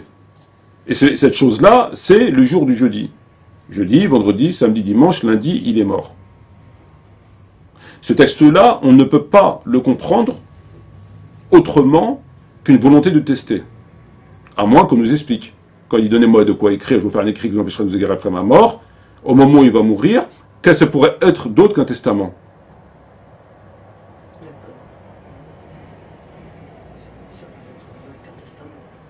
Surtout, justement, si on accroît cette extension, enfin, si on fait une extension, pourquoi tout ce vacarme juste pour un simple écrit? Oui, en deuxième lieu, mais là, par exemple, tout à l'heure, tu l'as bien dit, la prière, c'est un mérite. Tu l'as dit, c'est vrai. C'est un mérite, etc., etc. Bon, est-ce que c'est une désignation? Non. Bon, maintenant, on va se pencher sur le jour du jeudi. Comment on doit le considérer, ce jour?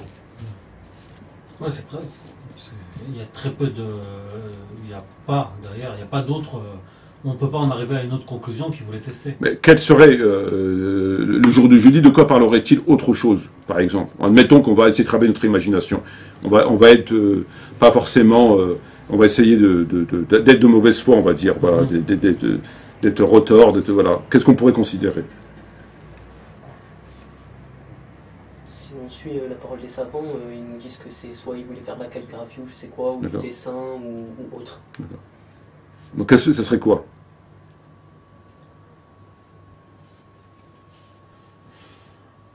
Allez, on va partir dans l'imagination, leur donner une campagne, leur donner des objectifs, leur donner des directives théologiques. Mais ça n'empêche pas les gens de s'égarer, ça.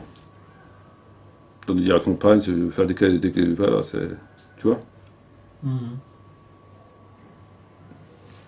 Mais d'un autre côté, en quoi leur désigner le calife, ça s'empêcherait de s'égarer? S'ils veulent s'égarer, ils peuvent quand même s'égarer. Mais de toute façon, il est écrit qu'ils allaient s'égarer. Mais sur le moment présent, l'égarement, on le comprend que je vous remets entre de bonnes mains. Voilà, je vais vous donner ce qu'il y a de mieux en quelque sorte.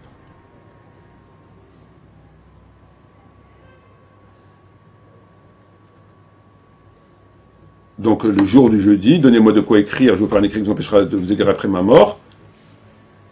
C'est un testament. Mais on ne l'a pas laissé tester.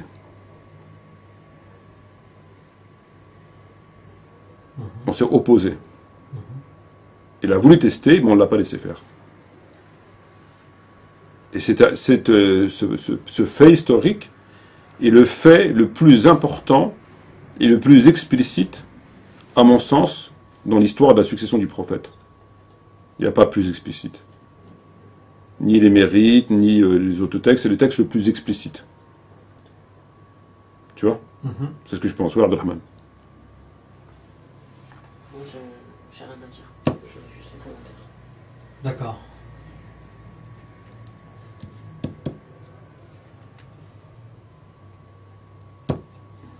Donc, en résumé, enfin, J'ai juste une objection par rapport à ce que tu vas me dire sur la théologie, sur le côté théologique.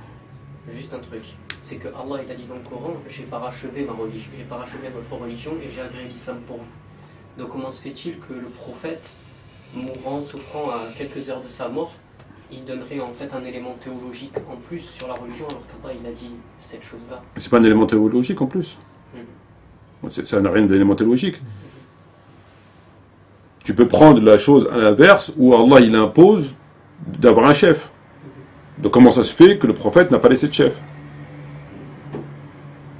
Parce que si on valide la théorie selon laquelle il a désigné personne, normalement, et qu'on doit travailler sur les mérites, et les textes qui se rapprochent de la désignation, donc les textes qu'on a cités, appelle ton père, je vais faire un écrit, ou la prière.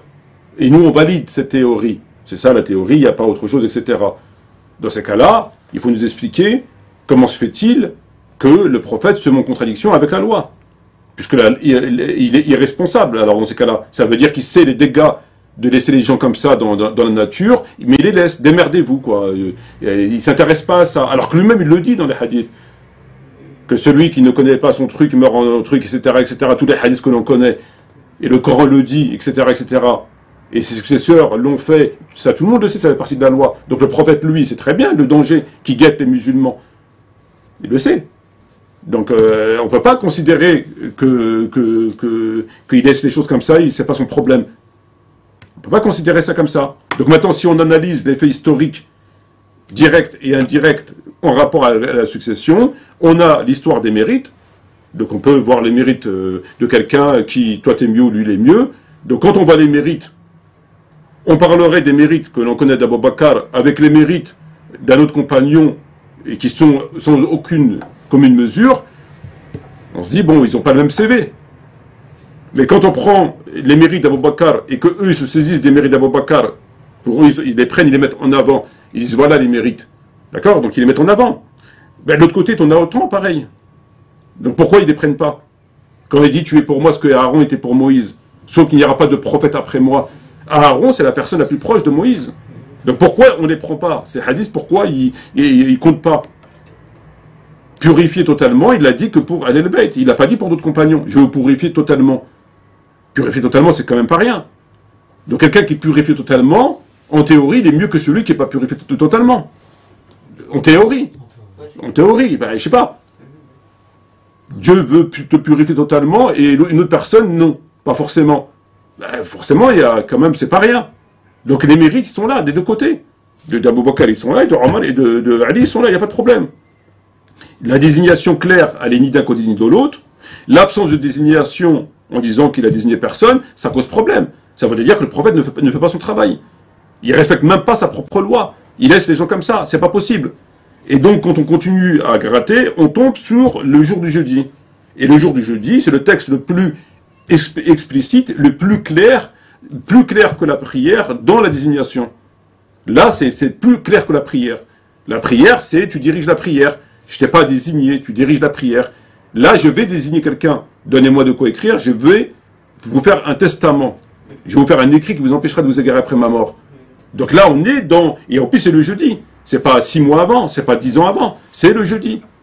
Le jeudi qui a précédé sa mort. Et là, le problème, c'est qu'on l'en a empêché.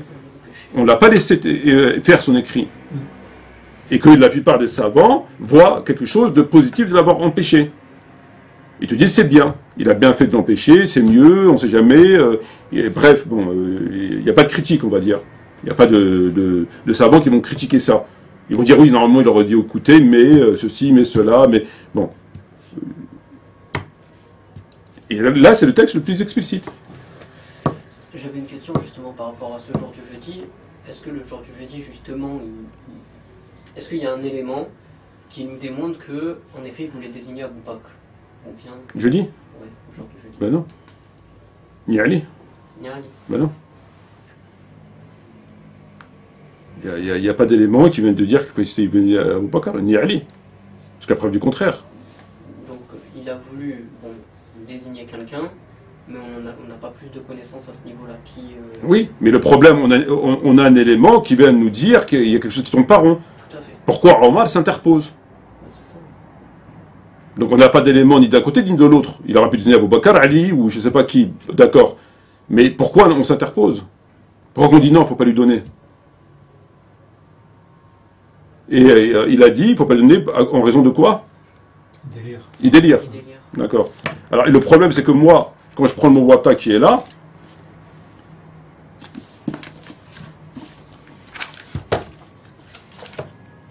et que je vais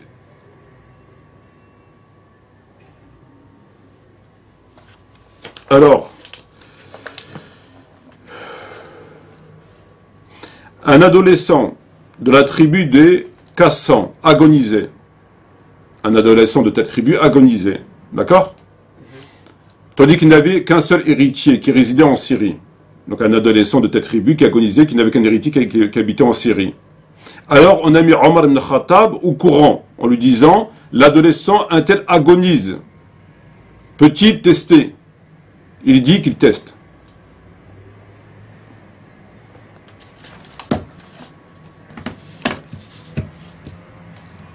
Pourquoi lui, il ne délire pas?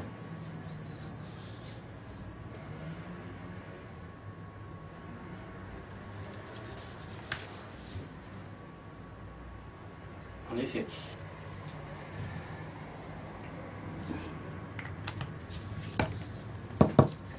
Peut-être que ça n'avait pas de conséquences.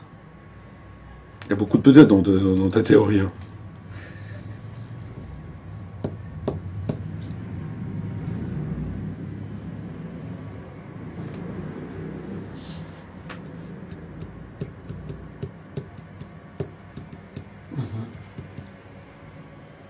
Donc il ordonne en fait à l'adolescent de tester. C'est bien ça? Un adolescent qui est en train d'agoniser et qui n'avait qu'un héritier en Syrie. Donc on est parti voir Omar pour demander à ce qu'il peut tester, faire son testament. Il a dit qu'il teste. Alors qu'il agonisait. Pourquoi lui, la question du délire, où il n'est pas fiable parce qu'il est en train de crever, pourquoi ça ne se pose pas? Pourquoi le prophète, lui, quand il demande de quoi écrire, on dit qu'il n'a pas toute sa tête? Donc le Coran nous suffit. Voilà, mais là, de l'autre côté, il est en train de mourir, mais ça ne cause pas de problème. On peut aussi dire qu'il a pris les leçons de son erreur, entre guillemets. Bah, t'aurais pu faire avocat, toi. Avocat d'office, mais avocat quand même.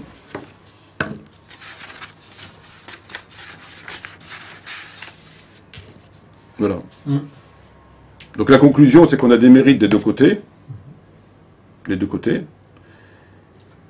On a, au-delà des mérites, on a des textes non spécifiques des deux côtés.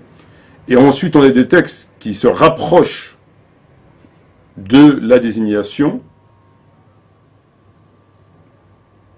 dont le plus important, à mon sens, c'est celui-là du jeudi. Et on ne l'a pas laissé tester. Et penser que le prophète meurt sans se soucier de la communauté et qu'il les laisse comme ça, c'est impossible. Donc, moi je pense qu'il a voulu tester le jour du jeudi, mais on l'en a empêché. C'est à ce moment-là, tout s'est joué le jour du jeudi. On l'a empêché de tester. Et la question ensuite qu'il faille se poser, c'est l'importance du sujet. Parce que le prophète, il n'a pas testé de façon claire. On est d'accord? Bon, il a voulu, on l'a empêché. Si c'était un ordre qui venait de Dieu et que c'était un rapport avec la croyance et un rapport avec sa mission, il l'aurait fait. Pensez que c'est un rapport avec la croyance, c'est un rapport avec la aqidah, c'est un rapport avec le divin, et qu'il ne le fasse pas, c'est qu'il a désobéi à Dieu. C'est impossible. Donc, les conséquences, à mon sens, n'ont pas d'effet sur la croyance. Parce que si ça avait un lien avec la croyance, le prophète a accompli sa mission. Le prophète, sa mission, il l'a accomplie intégralement. Et ce fait n'a pas de rapport avec sa mission. Quand les chiites, par exemple, ils reprennent l'argument selon lequel Omar a innové telle et telle chose, ils prennent pour argument que Dieu n'a pas rachevé la religion. Donc si Dieu n'a pas rachevé la religion, on ne peut pas inventer une chose derrière lui. C'est vrai. Mais c'est aussi valable pour le jour du jeudi. Allah n'a pas rachevé la religion. Et si le prophète n'a pas fait une chose, dans ces cas-là, ça cause problème par rapport au prophète. Et donc le jour du jeudi, penser que le prophète voulait désigner quelqu'un et que cette chose-là venait de Dieu et qu'il ne l'a pas faite parce qu'on lui a mis la pression, je ne sais pas quoi, et qu'il ne l'a pas faite, et qu'après on doit la reprendre et la reprendre en termes de croyance, c'est-à-dire que c'est une importance de notre foi, ah ben ça veut dire que le prophète n'a pas fait son travail. Parce qu'il n'a pas obéi. Donc c'est une chose qui doit rester dans le domaine historique. Ça n'a de valeur que dans le domaine historique. Ça n'a pas de valeur avec la foi. Ou alors, si on nous dit que ça a de la valeur avec la foi, c'est-à-dire que nous, on s'en soucie pour pouvoir l'intégrer dans notre croyance, et que ça a un effet sur notre foi, ben dans ces cas-là, le prophète, il n'a pas fait son travail. Parce que Dieu lui demandait de désigner quelqu'un, en l'occurrence, comme eux, ils disent Ali, mais il ne l'a pas fait le jour du jeudi. Le jour du jeudi, il n'a pas dit je désigne Ali. On n'a pas de texte. Donc il ne l'a pas fait. Donc s'il ne l'a pas fait, il a désobéi.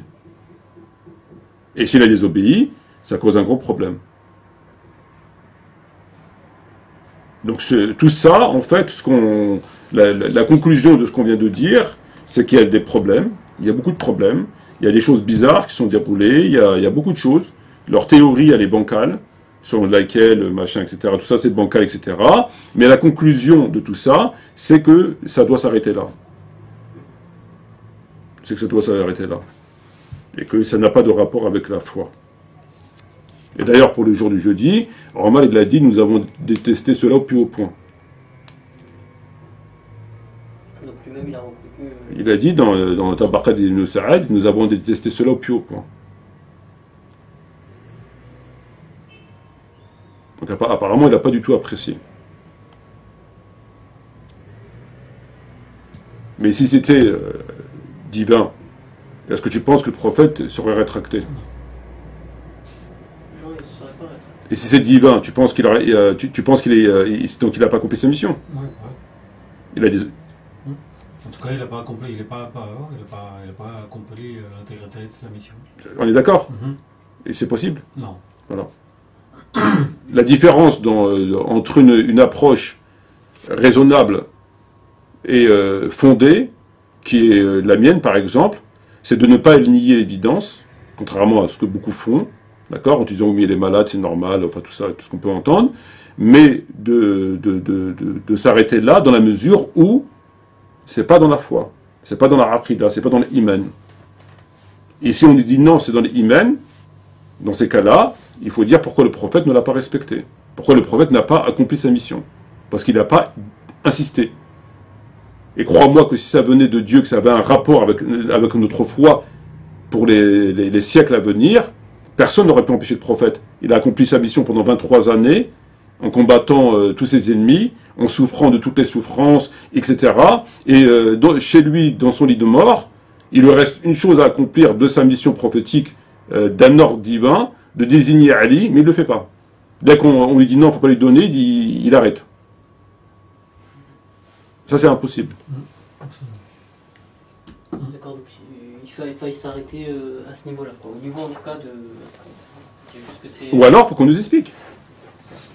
Dans ce cas, il faut qu'on nous explique. Si on dit non, pas du tout, ça a un rapport avec la foi, etc., il faut qu'on nous explique.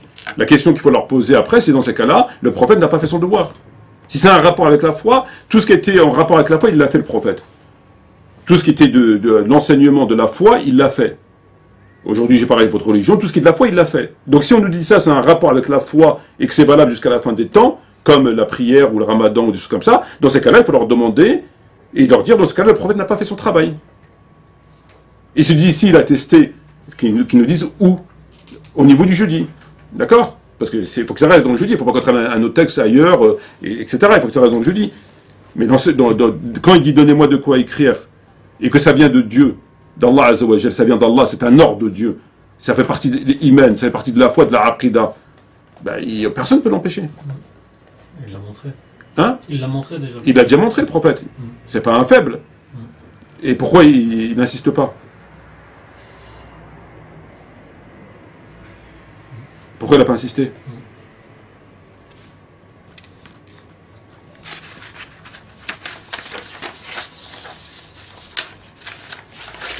Il dit dans les commentaires, une personne qui dit Aïcha, radiallahu anha, aurait dit au prophète, par Allah, je sais que Ali est très cher à toi plus que moi et mon père. Est-ce que c'est une source fiable? Mais des hadiths comme ça, je peux t'en donner des milliers. Mais ça ne fait pas une désignation. Oui, tout à fait. Ouais, voilà, ben alors. On ne va pas faire la guerre des hadiths. Des hadiths en faveur d'Abu Bakr ou en faveur de Ali comme ça, on a des milliers. Dans tous les livres de référence de hadiths, on a. Dans Bukhari, Muslim, Abi Daoud, Nasa'i, il y en a partout. Il y a alors. On est en train de parler de désignation. La désignation, c'est quelque chose de clair. Je désigne un tel à ma succession. On n'est pas en train de parler des mérites, on n'est pas en train de parler de ces choses-là. Ça n'a rien à voir. Donc la conclusion qu'on peut tirer de l'enseignement, c'est qu'on l'a empêché de tester. C'est qu'on ne l'a pas laissé faire. On l'a empêché, mais que cette chose, elle n'est pas de l'ordre de la foi et de la croyance. Et si c'est en dehors de la croyance, etc., et qu'on dit donc on lui a empêché de tester, c'est bien une volonté d'avoir le pouvoir à ce niveau-là. Si on lui empêche de tester quelque chose qui est justement en rapport au pouvoir étatique, au pouvoir temporel, etc. Ouais. Parce que c'est le prophète qui détient le pouvoir temporel, le pouvoir spirituel. Donc, est-ce que le fait d'empêcher, ça a un rapport à un coup d'État ou pas? Est-ce que c'est ça la question en fait? Oui, mais c'est pas de rapport avec la foi. Voilà. Oui. Ça n'a pas de rapport avec la foi. Il y a eu un problème, il y a eu un grave problème, mais il faut fermer la page, quoi. Il faut tourner la page. Oui. Ça, c'est pas. Tout à fait. C'est sans conséquence. Enfin, ça peut entacher le mérite de certains compagnons. Voilà, ouais. Et revoir à la baisse le rang dans lequel on les a mis. Ouais, Quand on te présente certains compagnons comme étant des compagnons infaillibles, qui se trompent jamais, et tout ce qu'ils disent, c'est comme si c'était le prophète qui parlait, voire mieux que le prophète, ça ne va pas dans ce sens-là. Il y a des éléments qui disent non. Mais ça ne doit pas aller au-delà. Et si ça va au-delà, il faut qu'on nous explique.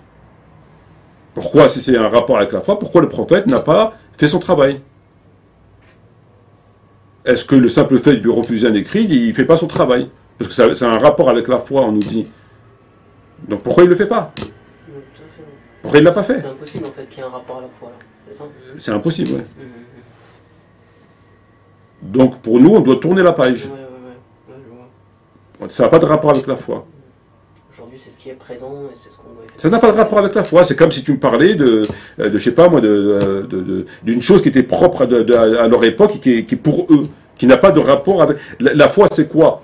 La foi, c'est tout ce qui est intégré dans la croyance pour se rapprocher de Dieu, ne pas tomber dans la désobéissance et pour être un bon musulman.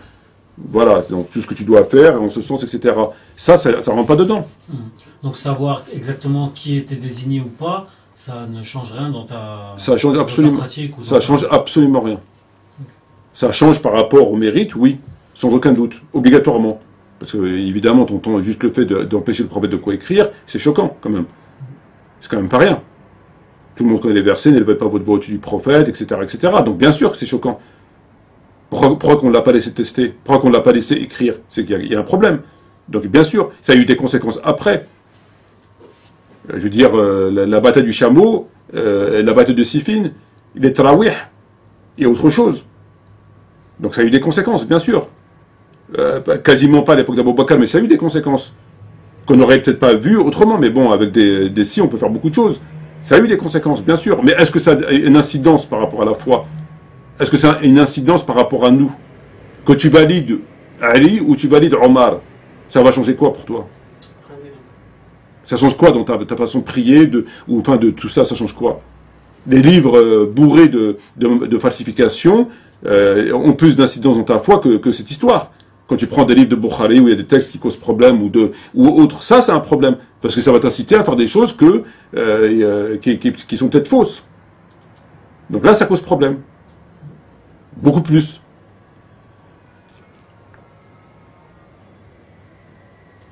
Pour nous, l'histoire s'arrête là. on doit considérer que l'histoire pour nous, elle s'arrête là. On prend acte de ces histoires, on prend acte d'un certain nombre de choses, chacun après les analyses comme il a envie. Bon, moi j'ai fait mon analyse, mais après je tourne la page. C'est fini, c'est du passé. C'est une génération révolue, à elle ce qu'elle a fait, à vous ce que vous avez fait. C'est révolu, c'est terminé. Contrairement aux chiites qui, eux, l'intègrent dans la foi. Un peu les sunnites quand ils mettent Omar dans la foi. C'est-à-dire que toi, demain, tu rejettes une chose de Omar, t'es déviant. Tu considères que Ali il est mieux qu'Omar, t'es déviant. Tu considères que Omar il est mieux qu'Abou Bakr, t'es déviant. Il faut dire qu'Abou Bakr il est mieux. Il faut dire qu'Omar il est mieux que Othman. Si toi, demain, tu n'es pas d'accord avec ça, chez eux, tu es un musulman déviant. Ta foi, elle n'est pas nette. Tu dis Ali, il est mieux qu'Abou Bakr, ta foi n'est pas du tout nette. Ils visent ta foi. Ils ne vont pas dire t'as mal appris ou c'est ton problème ou ça m'était calme. Non, ils vont dire que ta foi elle est déviante. Si bien que quand ils font le tafsir de Sirat al-Mustaqim et Dina Sirat al-Mustaqim, ils te disent Sirat al-Mustaqim, c'est Abou Bakr Omar. Dans certains tafsirs, Sirat al-Mustaqim, c'est Abou Bakr Omar. Donc comment tu peux critiquer Sirat al-Mustaqim?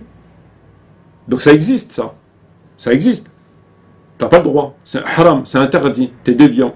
Ben, c'est pareil. Si tu n'acceptes pas ça, t'es un apostat, t'es un égaré. T'es obligé de l'accepter.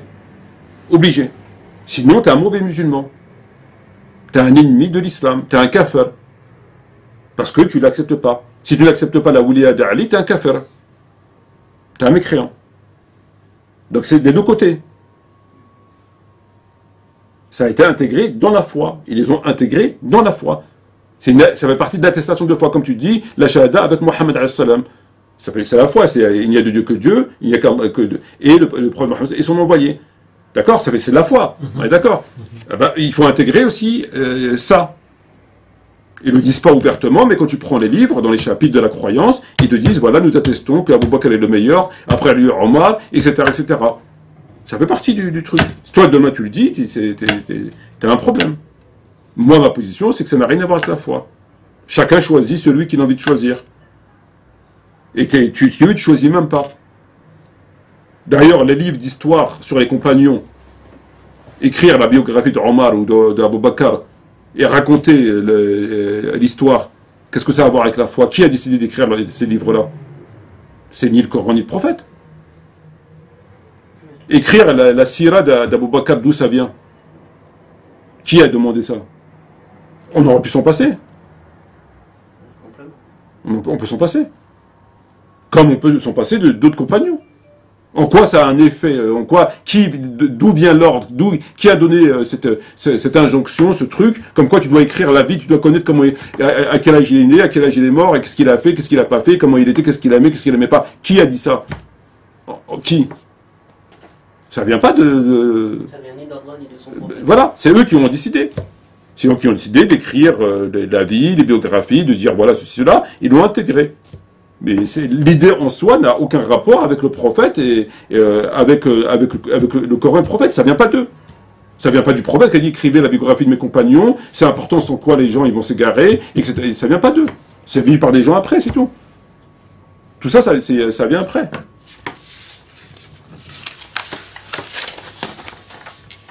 Voilà.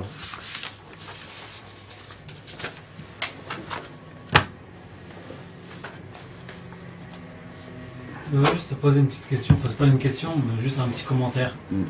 Qu'est-ce que tu penses de... Tu travailles à la fin, quoi? Non, je me réveille pas, c'est un petit commentaire. Qu'est-ce que tu penses à la fin de cette vidéo que les gens ils vont venir te dire que t'es un chiite comme d'habitude? Franchement.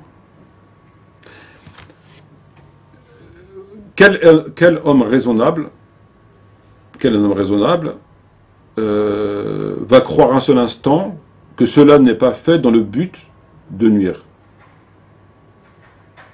Tu avances des théories, d'accord, au nom, avec un statut sunnite, au nom du sunnisme, qui vont à l'encontre de leur théorie. La meilleure façon de pouvoir te discréditer, c'est de dire que finalement tu n'es pas sunnite, et que finalement tes théories ne sont pas sunnites. Pour pouvoir rejeter tes théories, on rejette ton statut. Tu n'es pas un prophète, donc ce que tu nous racontes de Dieu, là, c'est des conneries. C'est tout simplement ce qu'ils font. C'est parce que ces théories-là, ce que je dis à travers Tarawih, un tas de choses, les dérangent, et le meilleur moyen de pouvoir les réfuter, à défaut de pouvoir les réfuter théologiquement, c'est de dire qu'elles émanent de quelqu'un qui n'est pas sunnite. Donc forcément, ces théories ne sont pas valables. Tout simplement. C'est juste un moyen de pouvoir rejeter ces théories. C'est tout. Et ça, c'est une évidence. Il n'y a pas besoin d'aller... donc n'importe quelle personne, un tant soit peu sincère, s'en rend compte rapidement. Donc je ne me soucie même pas de tout ça, en fait. Je ne me soucie même pas de tout ça. Moi, lorsqu'on m'a dit qu'Adnan Ibrahim, il était chiite, parce que j'ai vu des vidéos à l'époque où je ne le connaissais pas, donc je voyais ça, notamment dans le Moyen-Orient, il était quasiment insulté, tu vois. Bon. Donc je vais écouter ses vidéos, tu vois. Je sais pas, moi, un quart d'heure, 20 minutes, j'ai fait quelques clics dans ses vidéos, il a rien de chiite. Il a rien de chiite, pourquoi? Parce qu'un, il se dit sunnite, entre guillemets, donc je suis censé le croire, sauf s'il y a des éléments qui me prouvent le contraire. Nous, en tant que musulmans, on est obligé de croire son frère, sauf s'il y a des éléments qui prouvent le contraire. Et les éléments que lui, il a évoqués dans ses différentes vidéos, Muawiyah, etc., n'ont pas de relation avec le chiisme. Ça n'a aucun rapport. C'est ce qu'on a, ce que je dis, c'est dans nos livres, etc., machin. Ça n'a pas de rapport. Donc, ça justifie pas. Maintenant, il aurait tenu des propos qui sont propres au chiisme et qui sont de l'ordre de la croyance. Là, tu dis que le mec, il ment peut-être. Parce que voilà ce qu'il a dit là, voilà ce qu'il a dit là, et ça, c'est des spécifiques au chiisme et en rapport avec la croyance. Mais si tu dis que Muawiyah a tué un tel, que Muawiyah a fait ça, que ceci n'était pas si savant que ça, que l'autre il a insulté l'autre, que ça, c'est dans nos livres ça, je veux dire. Donc tous nos livres sont chiites en fait. En fait, on a affaire à des néo-sunnites. C'est que tu as le sunnisme, le vrai, c'est-à-dire Bukhari qui te rapporte des textes qui dérangent, le jour du jeudi, enfin bref, et voilà. Donc tu as le vrai sunnisme, ce qu'on appelle le sunnisme, et tu as le néo-sunnite. C'est-à-dire toute cette doctrine qui est venue nous expliquer comment on doit réfléchir, comment on doit faire, selon eux. Et parfois, c'est en contradiction avec leurs propres sources. Mais c'est pas grave. Ça, il faut que tu mettes de côté. Il faut les écouter eux.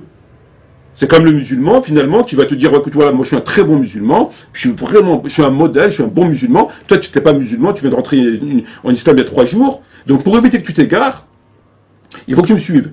Parce que moi, ça fait 50 ans, je suis dans l'islam, ou 100 ans, je suis dans l'islam, peu importe. Et toi, tu viens d'arriver. Tu me dis, oui, d'accord. Oui, d'accord, oui, c'est vrai, merci, tu vas me remercier, etc. Tu lis le Coran et tu vois que ce que je fais, c'est contraire au Coran. Tu vois que tu truc, tu vois, c'est contraire. Et tu me poses des questions, je dis, non, mais c'est comme ça qu'il faut faire. C'est pas grave, ça laisse tranquille, t'as pas compris, c'est comme ça qu'il faut faire. Et constamment, tu vois que c'est contraire. Et à un moment donné, il faut faire un choix. Ou tu suis l'individu qui fait des choses qui sont complètement contraires, il marche à poil devant toi, il fume, voilà quoi, je veux dire. Ou alors, tu rejettes le Coran. Tu dis, bon, ce livre, c'est pas un livre de référence, la référence, c'est lui. Ce qu'il dit là-dedans, je comprends pas. Ah ben là, c'est pareil.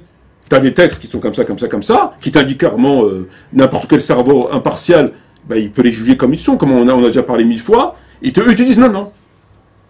C'est comme quand ils te mettent dans des chaînes de transmission, ils te disent, elles sont fiables. On trouve Muawiyah. On trouve Muawiyah dans les chaînes de transmission de Bukhari et de Muslim. Ils te disent que c'est que des gens fiables, de confiance, dont il n'y a pas de suspicion vis-à-vis de eux.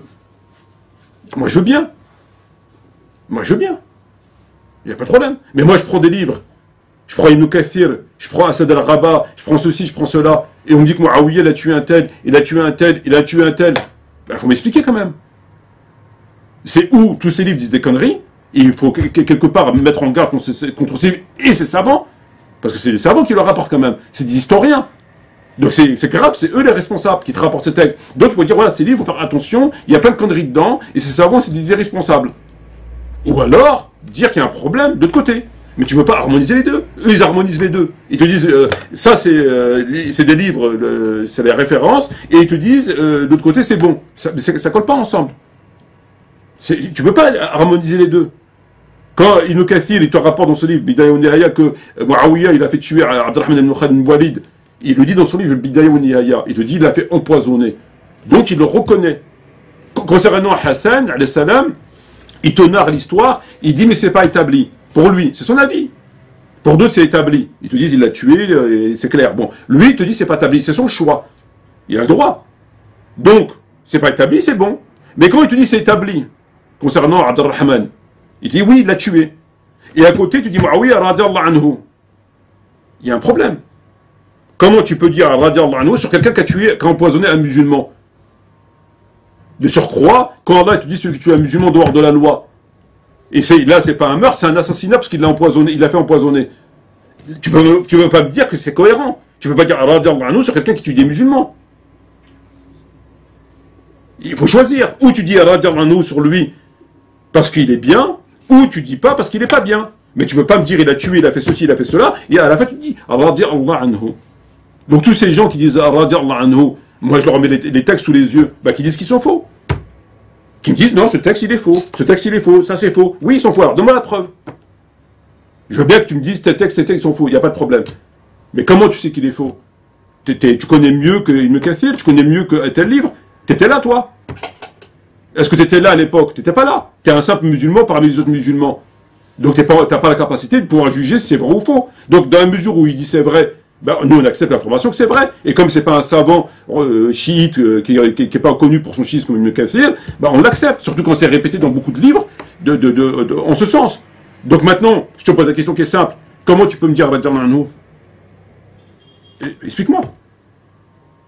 Il tue des musulmans, il empoisonne des musulmans, etc., et tu me dis radi Allah anhu.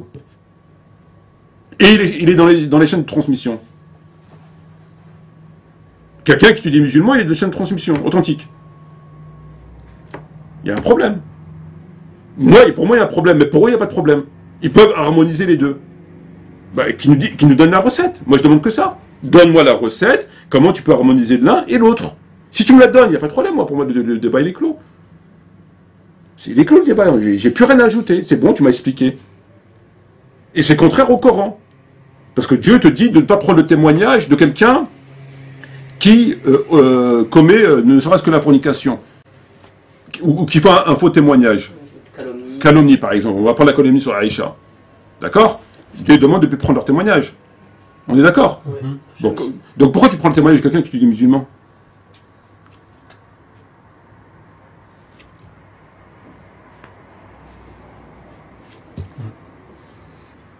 Il y a un problème. Tu vois? Et ça, c'est du factuel. C'est pas du à peu près ou c'est des faits. C'est écrit noir sur blanc. Qu'il a fait ça, qu'il a fait ça, qu'il a fait ça. Même Ibn Kathir, qui est pourtant pas reconnu, il te rapporte des faits incroyables. Comme quoi qu'il a innové là, enfin voilà quoi. Et après tu dis radi Allah anhu. Que Dieu soit satisfait de lui. Et le mettre au même rang que pour ainsi dire, le reste des compagnons. Si bien qu'ils le mettent au même rang qu'Omar. Le fait de critiquer Muawiyah, c'est pareil que critiquer Omar. Genre pour eux c'est pareil, tu peux pas, si tu critiques l'un, il faut critiquer l'autre. Non, Omar c'est Omar. Muawiyah c'est Muawiyah, ça n'a rien à voir. Tu peux pas les comparer. Ce qu'on reproche à un, on ne le reproche pas à l'autre. Et ce que l'autre on reproche à l'autre, ça rentre pas dans le cadre d'un certain... Voilà, c'est pas du tout la même chose. Pour eux si. Tu critiques celui-là, donc tu critiques tout le système en fait. Et ils sont incapables de répondre. Si tu leur poses la question, ils sont incapables de répondre. Déjà, je sais même pas s'ils le savent. Je sais même pas s'ils le savent. Et tu leur poses la question, je défie quiconque de répondre. La question est simple, comment faites-vous pour harmoniser les deux? Vous prenez des témoignages de gens qui sont des chaînes de transmission, qui ont du sang sur les mains des musulmans. C'est contraire au Coran. Ils n'ont pas de sang? Donne-moi la preuve. Ils ont du sang? Donne-moi la preuve, je te la donne. Ils n'ont pas de sang? Donne-moi la preuve, je t'écoute. Donne-moi la preuve que ça, c'est faux. Ça tourne pas rond. C'est bon, Abdelrahman? Voilà, on va saluer nos frères. Sahaf Turkum à toutes les personnes qui nous ont écoutés sur le live et qui écouteront ultérieurement le live. Et je vous dis, Inch'Allah, à bientôt pour d'autres vidéos, si Dieu veut, Inch'Allah. Sur ce, je vous dis, wassalamu alaikum wa rahmatullahi wa barakatuh, et à bientôt, Inch'Allah.